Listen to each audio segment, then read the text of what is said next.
perusahaan konstruksi asal Tiongkok, China Cham Engineering Co. Ltd, CHAMJ, terlihat serius menjajaki kerjasama pembangunan Stadion Untia. Perusahaan konstruksi ini sudah 2 kali datang ke Makassar dengan tujuan sama, yakni rencana pembangunan Stadion Untia oleh Pemkot Makassar.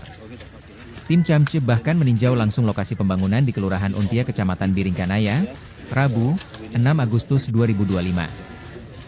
Mereka yang hadir General Project Manage Emersiau, Mr. Zhang Ziki Commercial Manager, Mr. In Jianxin, Chief Engineer, Mr. Wang.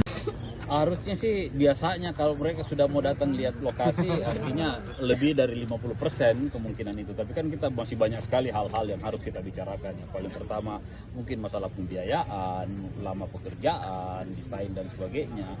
Seperti apa model kerjasama dan sebagainya. Saya pikir ini masih di dalam proses. Biarkanlah kami juga berjalan paralel untuk menyiapkan segala macam yang namanya legal administrasi dari proyek pembangunan stadion.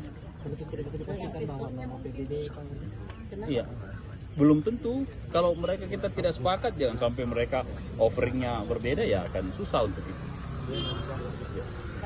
Download Tribun X sekarang, menghadirkan lokal menjadi Indonesia.